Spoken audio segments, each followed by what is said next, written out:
的是美軍的 F-35出事了，突然間我們會來看到是它發出了7700的緊急求救的一個訊號。那另外一方面，伊朗也祭出了說另外一個大殺招，就是它的鈽哦。這個鈽是可以製造200枚的核彈，會不會正式曝光呢？另外，川普在政治上壓不住納坦雅胡，美以經報現在出現了重大裂痕。今天就這些議題，我們會一起來做關心。我們來看到的是美軍不是有最強的逆中神話 F-35，為什麼突然間出事了呢？就在伊朗軍方才喊說，如果敵人再度的侵略伊朗的話，那麼會重啟全新的裝備、全新的戰法，並且會有一個全新的戰爭。結果就這麼巧，同一天立刻的一架美軍的 F-35在阿曼灣的上空，也就是在荷姆茲海峽的附近，突然間發出了7700緊急代碼，代表的是戰機可能出現，通常會出現這個7700，可能就是它出現了故障，或者是遇險，甚至是失控，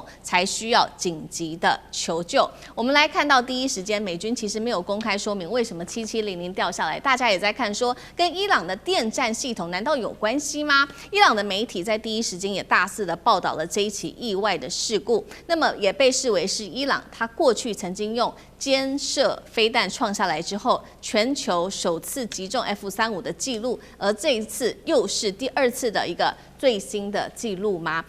美國的逆中神話是不是正在被破解？現在外界也在看到底怎麼回事，是純事故還是受到電戰的影響？這一起事件跟伊朗到底有沒有關係？賴老師怎麼看？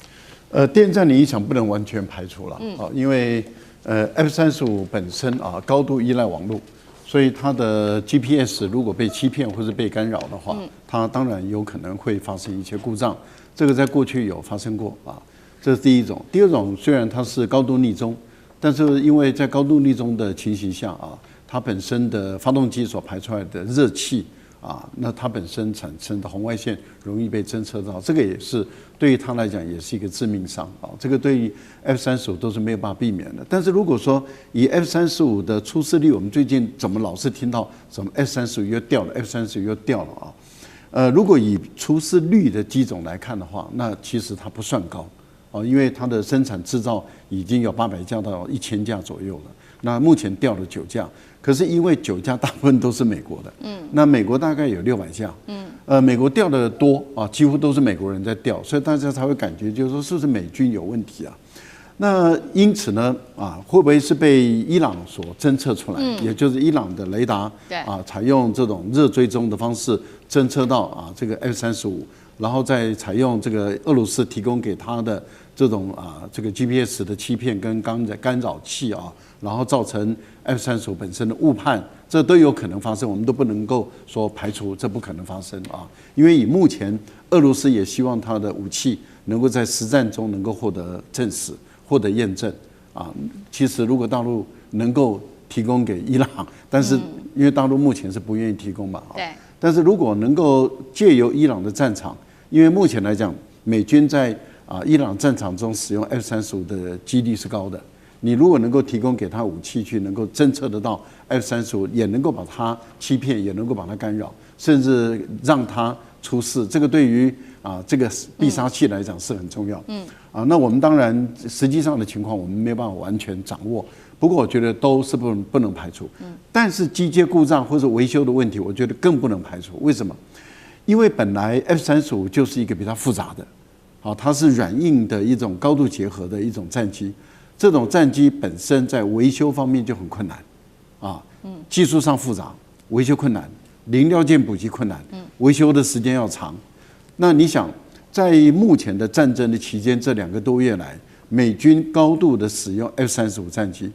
高度的使用會使美國的中央司令部在 F-35戰機的高頻率的使用的過程中，它的維修維護的時間夠不夠它的精密度夠不夠？還有它本身的零料件的補給夠不夠？我覺得這個都是要美國自己最後來證明，說它本身的維修補給作業在戰時中有沒有出現什麼樣的問題。但是這是第2次7700的訊號了。上一次的7700的訊號是這個 KC 這個135，也就是空中加油機。但是那一架飛機到目前為止，美國沒有公布它的行蹤。有人懷疑說它是不是墜海了，美國也沒有說它墜海了，也沒有說它安全迫降，也沒有說它降落在哪裡，没有。現在的情況，大家也在追蹤這一架的 F-35最終能不能在哪裡出現。那如果都沒有，有沒有可能也墜海、飛行員獲救等等？目前來講，美國的軍事情報的軍事新聞都不滿足大眾的需要，我們也沒辦法，因為就要問美國，你什麼時候願意把這個新聞透明化、自由化？這個你口口聲聲講要新聞自由，看起來你每次一碰到問題，你都做不到。是好，所以我们看到这个五角大廈真的现在非常的頭痛哦，就是他們這種高價值的戰機最近真的頻頻出事，已經是近期內第2起有發出7700訊號的戰機了。那這一次甚至是 F-35，到底出了什麼事？是美軍自己內部的問題，修補這個武器的問題，還是說受到了伊朗的電戰的影響？其實到現在不得而知。但另外一方面，其實美軍五角大廈這邊還要更擔心的事情，還有就是針對於伊朗的核問題，先前他們很擔心的是伊朗的濃縮鈾的這個濃度哦，但是現在他們還要擔心的是來自於美國核武專家的警告，真正的風險或許不是大家所知道的鈾了，現在問題可能是出在另外一個鈽這個的身上。來自於核武專家也指出，伊朗的部分核設施是可以透過這些用過的燃料再處理之後提取出鈽這個材料的，而且美國國防部高官也說呢，相關累積的材料可以制造超過200枚的核彈。解放軍其實呢先前就已經提過類似的觀念了，他說日本目前累積44噸分離鈽，足以制造5500枚的核彈頭。那麼伊朗的情況可以說幾乎跟日本一模一樣，也就是說伊朗也可以跟日本一樣一夜永和嗎？那小艦長怎麼看？其實啊，我們看到現在對於伊朗到底它的核子或者是現在講到鈽發展的這個境況來講，那美國啊，他們也有非常多的國安人士講各種的話，可是真正該講話的是誰？應該是聯合國的原子能總署啊，它監控了所有的這一個各個國家的核電廠，為什麼？原子能總署到現在吭都不吭一聲，但是原子能總署不斷強調，也就是400公斤的這一個濃縮鈾的部分。那如果我們講到說啊，是不是可以很快速的做成這個200枚的核彈的話啊，其實應該是肯定的。那只是伊朗有沒有這個意願而已。為什麼？因為其實伊朗發展這個濃縮鈾，或者是我們講到說提煉出鈽，已經不是最近的事情啊。它最早發展在上個世紀的80年代就開始了。那真正進入全世界的這個目光焦點，其實是在2003年之後，也就是伊拉克的紅色黎明行動逮捕了海珊之後，現在大家開始把注意力轉移到這一個伊朗的身上，這個時候就開始了所謂的P5+1，也就是伊核協議的部分。但是伊核協議後來為什麼沒有辦法推動？那就要問我們的那個川普總統了，因為就在2018年他擔任總統的時候，直接退出了伊核協議。現在我們看到的，伊朗跟美國之間的談判的非常多的部分呢，其實也都是那個我們剛剛講的伊核協議的遺緒啊。但是我們看到這個日本，它是44.4噸的這個鈽啊，那我們這個也是很有歷史的事。我們來看啊，如果從這個《華爾街日報》它的講法，這個是2015年的哦，也就是11年前的新聞哦。他們那個時候就已經提出了，實際上來講，日本它會有很多的這個鈽的產生，而且這個鈽的產生會因為啊，它自從這個大地震結束之後，慢慢的重啟核電廠之後，它的鈽產生的數量更多，所以現在如果按照那個時候的數據是47噸的分離鈽。如果美國這麼在意啊，伊朗的400公斤濃縮鈾的話，他為什麼不去看一看日本47噸的這個有關於鈽的問題呢？而且還不只是日本啊，奇怪了，另外還有一個國家也是啊，也就是烏克蘭。烏克蘭的這個數量也是嚇死人。我們看到烏克蘭如果按照2022國際原子能總署它的一個說法的話，它到底是有多少的一個濃縮鈾來看的話，它這裡講到的，也就是從扎波羅熱電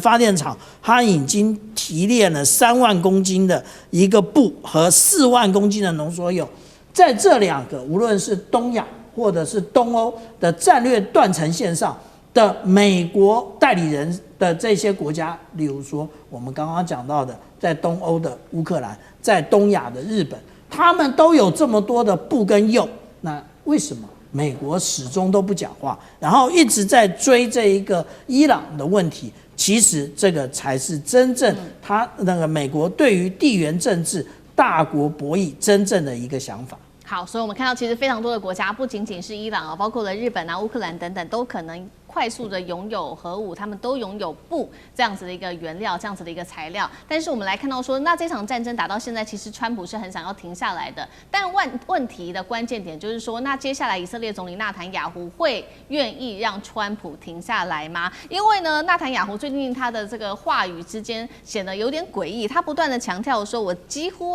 跟川普可以說呢是每日都在溝通。那大家覺得說他為什麼要一直不斷的強調，有一點奇怪。衛報這時候就爆料說呢，美國事實上現在已經在主導停火了，而且呢偷偷的還把以色列放在核心決策圈之外，以方的部分官員是只能透過情報系統被動得知各種消息的，而且呢有一些事情是在川普心裡對納坦雅胡非常不滿的。最新爆料的是前以色列的外交官透露說，納坦雅胡當初對川普有下一個判斷是說，他3到4天之內可以擊垮伊朗政權。結果沒有想到，我們看到都已經過了差不多2個月的時間了，完全打不垮伊朗哦。那讓川普對納坦雅胡是極度的不滿，還這個時候呢，納坦雅胡還公開放話說要直接進去把伊朗濃縮鈾拿出來，甚至準備對伊朗進攻。看起來川普跟納坦雅胡嫌隙會不會接下來越來越大呢？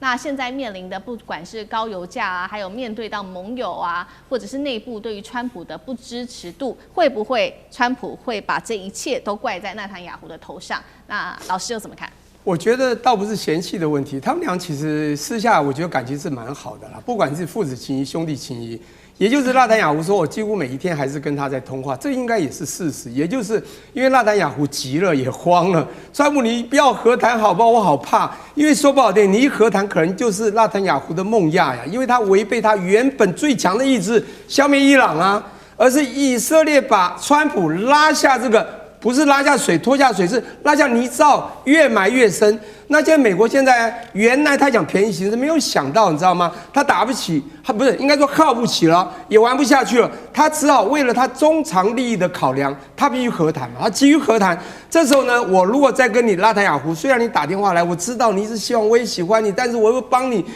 你可能會破壞我去和談，我一旦又被你說服，我美國未來怎麼辦？我選舉怎麼辦？他緊張嘛，所以他怕破壞，是因為他為了考慮未來的隱憂繼續發生，所以他會隱藏一些東西不讓他知道。現在我看了，連以色列的莫薩德這個系統啊，都可能拿不到 CIA 的情資，都不知道川普你到底還要怎麼做，因為納坦雅胡怕了。還是一句話，攻打伊朗一開始，你看就是以色列是重中之重，不是這樣嗎？好，從這個當時這個巴勒斯坦開始，大家都知道這一路的故事，從歷史看到現在。但對美國來講，你是重中之重嗎？基本上不是。好，他只是便宜行事。我這樣分析過，第一個，他順便幫你他喜歡的以色列呢，他喜歡的猶太族去攻擊伊朗，也可以達到他要的目標。第二個就限制你伊朗的濃縮鈾，我可以完勝。他一直以為像那個委內瑞拉的做法一樣，我一下可以輕舉你，然後可以完勝哦。你的這個核武的這個計劃，你可以完全被我否決掉、抹滅掉。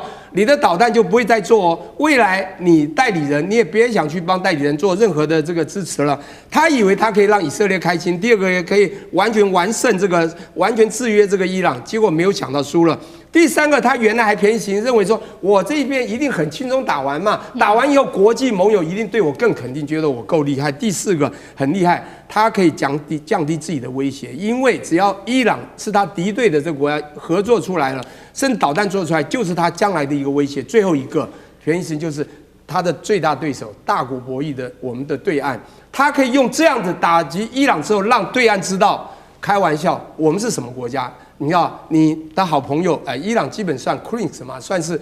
美国称的所謂的中俄之間的好友。这时候你就不要再这個跟我敵對了。我跟你講啊，這個問題很明顯，也就是納坦雅胡現在急了，他必須常常要跟川普講話，可川普有點害怕一直講會被說服，所以會想擋他。因此他們倒不是所謂的嫌隙，而是他們的戰略方向的確產生了衝突。他不得不做為了自己的中長利益，做他必須要急於和談的做法。